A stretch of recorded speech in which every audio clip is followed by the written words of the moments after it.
Hey everybody, it's Neil, and this is my semi-weekly, 10-day-ish Steam Monsters or SplinterLands rental income report. So what we have here is the updated sheet, and you can see that we have some spikes here. Those are, season-ending kind of things. And then the cumulative total is growing. And we've just crossed, or I've just crossed, $500 in earnings since, when did this start? Since June 11th. So it's been about a month and a half.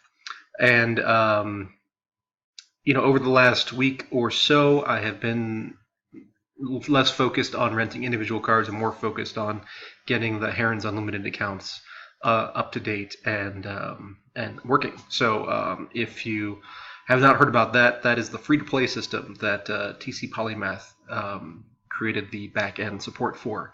So the way that works, if you haven't heard me talk about it a million times, is we create the account, fill it with cards, player comes in, plays the cards, and then the earnings are split, depending on whatever percentages we agree on. So for my accounts, on the silver league levels, it's 40% to me and 60% to the players.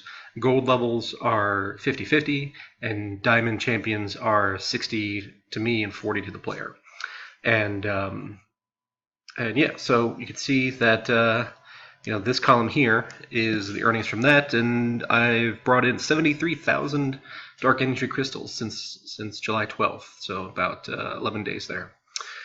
And over the past 7 days, what do we have? We have about $100 in US value, and that is 174 Steam, 20 SBD, and 43,000 dark energy crystals. If we look at the annualized amount based on the trailing 7 days, we're at 5,320.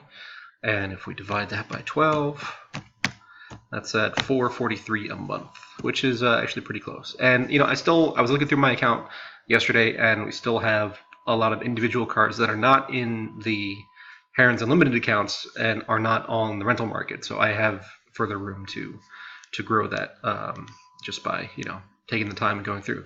The downside of doing all the rental stuff is that it takes a lot of time, and it seems like on a dollar per hour basis, it's not great because I spend so much time looking at these things compared to what they bring in. So that is definitely a factor. The great things about the Heron's accounts is that I set them up once, and then I just have to manage the player. So as long as the player is active and producing, then great, don't have to do anything. If the player's not producing, then I have to have the talk with them. And then we've had a couple instances now where, we go into it with the deal as it is, where the rewards cards are sent to Automaker, dark energy crystals are returned, and then the dark energy crystals are split according to the agreement. And some players have said, it's like, well, I'd rather have the cards and whatever. And it's like, okay, well, I understand that. You're not getting every single possible gain that you could be getting, because the spread between the market value of the rewards cards and the dark energy crystal value, that's what pays for the bots to run and do the management. And for me, I know some people will do the manual review after each season and making sure that nobody took any cards, and it's doing the split, and you choose this and I'll pick that, and that's just too much work for me, and not reproducible at scale. So my goal here is always to democratize SplinterLands. So I want the most number of players coming in and having fun, because more players, more activity, more people buying cards, and that makes for a healthier ecosystem and higher prices for everybody. So that's the goal here. And yeah, if you are doing one of these free-to-play Heron's Unlimited accounts, then yeah, you're not capturing every single efficiency that you could.